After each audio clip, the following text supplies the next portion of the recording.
Ahora veremos electrodinámica, es decir, qué pasa cuando las cargas se mueven.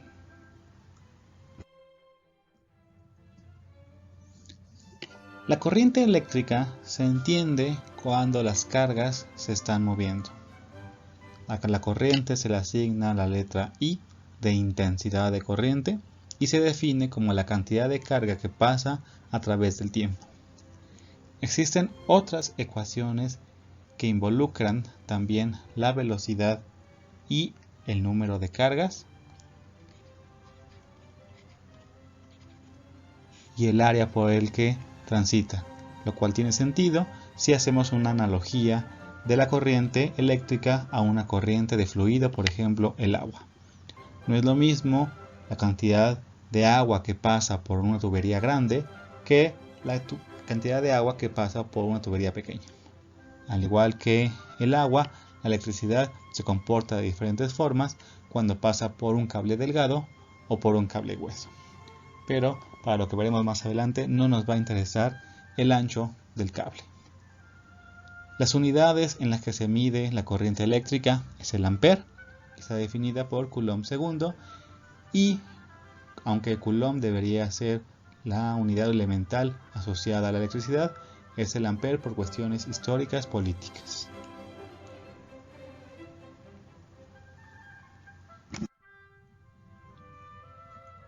Para entender mejor cómo es que la corriente eléctrica funciona, es mejor pensar en un flujo de agua, pero no un flujo de agua como si fuera un río, sino más bien dicho en un flujo como si fuera de alguna fuente o de alguna pecera en el que el agua está circulando.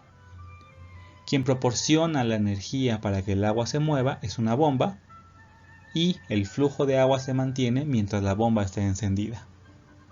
En el caso de un circuito eléctrico, en el caso de la electricidad, quien da la energía necesaria para que las cargas se muevan es el voltaje. Recuerden que el voltaje es Joule por unidad de carga y le va a asignar energía dependiendo de la carga.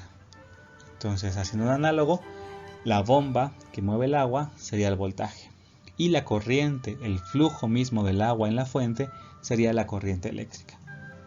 Entonces, cuando dicen que se acabó la corriente, esto es falso. La corriente no se puede acabar mientras la bomba esté prendida. Lo que sí se puede agotar es la batería que suministra energía, es decir, el voltaje, o que apaguemos la bomba del agua. Pero la corriente existe mientras alguien le dé energía. Es el mismo caso en el eléctrico. Mientras yo tenga energía para darle a las cargas, estas se van a mover. Si suponemos que la bomba que suministra agua a nuestro circuito de agua siempre suministra la misma cantidad de energía y hace fluir la misma cantidad de agua, la corriente será constante. En el caso de la electricidad, si el voltaje no cambia, la corriente tampoco cambiará. Y a esa corriente constante en el tiempo se le conoce como corriente directa. Ahora supongamos que nosotros no tenemos una bomba, pero queremos que haya flujo en este circuito. Agarraremos una cubeta, tomamos agua, la subimos y le echamos. Obviamente la corriente que se forma no es constante y tendrá una forma parecida a esta. Aumenta, disminuye, se hace a cero, aumenta, disminuye, se hace a cero. Cuando la corriente no es constante en el tiempo, de varias formas puede ser, a ese tipo de corrientes se le conoce como corriente alterna, es decir, cambia con el tiempo. Otro aspecto importante de la corriente es que la corriente, al igual que las cargas, se van a mover por el medio más fácil. Y entonces, ¿qué es más fácil? ¿Moverse a través de un alambre o moverse por el alambre, luego a través de una pata, por el cuerpo, por la pata y regresar al alambre? Recuerden, todo en la naturaleza busca lo mínimo de energía y entonces lo que es más fácil es pasar por el alambre. Por eso, los pájaros no les pasa nada cuando están parados en un alambre. Pero si se dan cuenta, jamás están parados tocando dos alambres. Si esto llegara a pasar,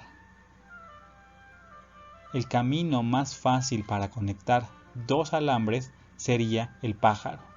Y entonces la electricidad, las cargas, la corriente pasarían por el pájaro para llegar al otro alambre. Por eso, si han visto videos, imágenes de paracaidistas que están a salvo, cuando se quedan enredados en torres de electricidad, están bien hasta que algún hilo, alguna cosa toca dos cables y entonces la corriente va a fluir a través de ellos. Y entonces la medida que hay entre los cables no es arbitraria. Cambia en la ciudad que en el campo. También cambia con respecto a las montañas o cuando es una planicie. Esta distancia es dictaminada por biólogos. ¿Y por qué un biólogo determina esta distancia? Porque el biólogo sabe cuáles son las aves que pasan por ahí y conoce cuál es la envergadura máxima de sus alas. Y entonces pueden calcular cuál es la distancia para que un ave que transita por este lugar pueda pasar de forma segura sin que muera electrocutada.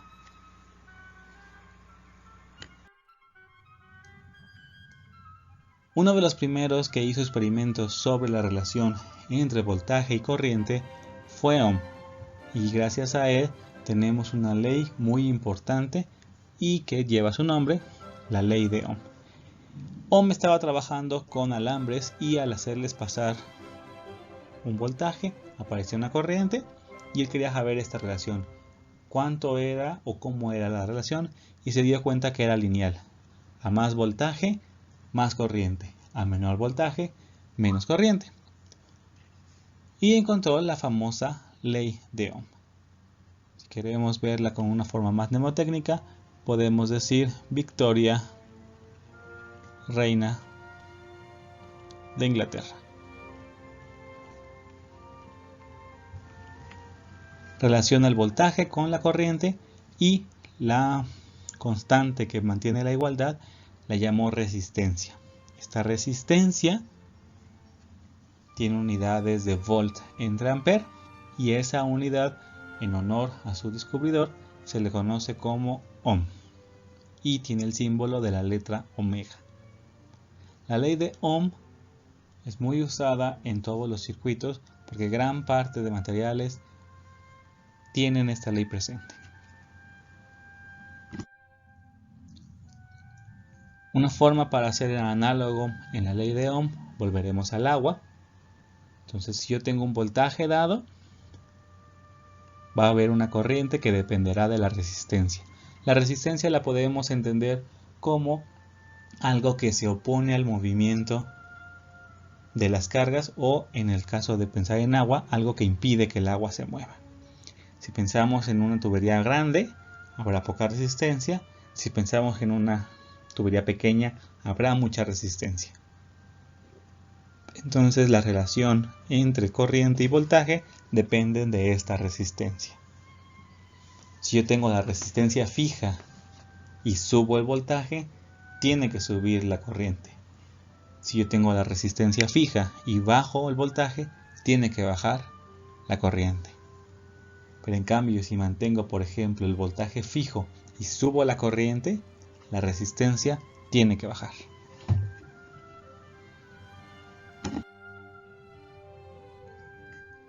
La resistencia tiene que ver del material que está hecho y, por ejemplo, los alambres de cobre tienen muy poca resistencia al paso de la corriente. Hay materiales que tienen muy alta resistencia al paso de la corriente, como por ejemplo la madera. La resistencia está dada en relación a una cantidad que se llama resistancia, que depende intrínsecamente del material, la longitud del mismo y del área, porque imaginemos que tenemos igual algo que obstruye una tubería. No es lo mismo que algo pequeño obstruya la tubería a que algo grande obstruya esa tubería o algo grande y largo además. En el caso de los alambres, la resistencia viene dado porque estamos moviendo electrones o protones. Si estos electrones tienen muchos choques dentro, pueden tener resistencia a moverse. En los metales, generalmente los electrones están bastante libres y por eso pueden fluir sin ningún problema. Un dato adicional es que se le llama corriente eléctrica como si fuera un flujo, porque lo que estaba de moda en ese momento era estudiar fluidos hidroestáticos. No todos los materiales siguen la ley de Ohm. A los materiales que siguen la ley de Ohm, es decir, tienen una relación lineal con la corriente, se les llama materiales óhmicos, pero hay materiales que no lo son y se les conoce como no óhmicos. Sin embargo, para aproximar y hacer cálculos, siempre se toma un pequeño fragmento de la gráfica y en ese pequeño fragmento el material puede comportarse como óhmico. Por eso, generalmente lo que se usa para estudiar circuitos y todo lo que tiene que ver con cargas de movimiento, corrientes, es usando la ley de Ohm, porque podemos aproximarla a pedazos aunque el material sea no óhmico. Cuando vimos voltaje, vimos que el voltaje no era peligroso a menos que la carga involucrada fuera alta. En el caso de la corriente eléctrica es lo mismo. Recuerden que el voltaje y la corriente están relacionados por la ley de Ohm. Si el voltaje es constante y la resistencia baja, entonces la corriente va a subir. ¿Qué es lo que pasa, por ejemplo, cuando alguien arroja un aparato eléctrico al agua? El voltaje podrá ser no muy significativo, la corriente podría no ser muy alta, pero cuando la resistencia baja al estar dentro del agua, la corriente sube y es cuando es peligrosa. ¿Qué es lo que pasa con las anguilas eléctricas? Las anguilas pueden producir voltajes entre 10 y 600 volts. 10 es para aturdir, 600 es para matar. El voltaje es alto, la resistencia del agua es muy baja porque además tiene sales, entonces la corriente es muy alta. En el caso de los truenos, de los rayos, pueden llegar a tener 100 megavolts, es decir, 100 millones de volts. La corriente asociada generalmente es de 200.000 amperes. En este caso tenemos voltajes muy altos, amperajes muy altos, y nosotros con nuestra resistencia es relativamente baja. Somos mucho por ciento de agua y entonces la resistencia es muy baja y la corriente va a subir aún más. ¿Qué pasa en el cuerpo humano cuando pasa corriente a través de él? Si nosotros administramos una corriente de 1 miliampere, es el equivalente a lo que sentimos cuando nos dan un pequeño toque. Un toque de cuando alguien está en una alfombra o que alguien estuvo jugando con un globo. 1 miliampere es esa sensación.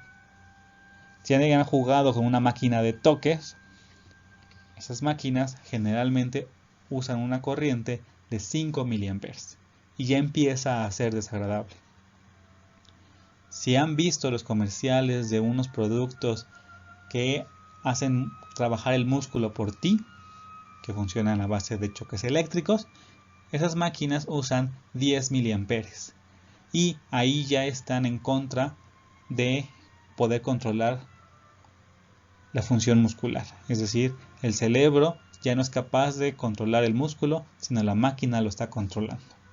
No del todo, pero así funcionan esas máquinas. Si elevamos un poco más el amperaje, a 15 miliamperes, tendremos un taser, una pistola para descargas que se usa para delincuentes. Esta causa total pérdida de control de los músculos. Por eso cuando ven que a alguien le disparan con algo de esto, automáticamente cae al suelo, porque pierde total control de los músculos, principalmente de las piernas. Si aumentamos a un amperaje de 70 miliamperes, es fatal si dura más de un segundo. ¿Por qué? Porque puede parar el corazón. El corazón tienen unas células llamadas marcapasos que funcionan a base de electricidad, producen su propia electricidad. Y estos indican cuándo deben contraerse y cuándo expandirse. Cuando una corriente es suficientemente alta y pasa por estas células por mucho tiempo, las puede detener. Si esto pasa, entonces tendremos un paro cardíaco, que puede ser fatal. Contrario a lo que muchos piensan, el desfibrilador no proporciona ninguna corriente eléctrica. De hecho, es la última medida que usan los médicos o paramédicos. Lo primero que administran es medicamento para tratar de que las células de marcapasos puedan reaccionar y puedan iniciar un ciclo normal.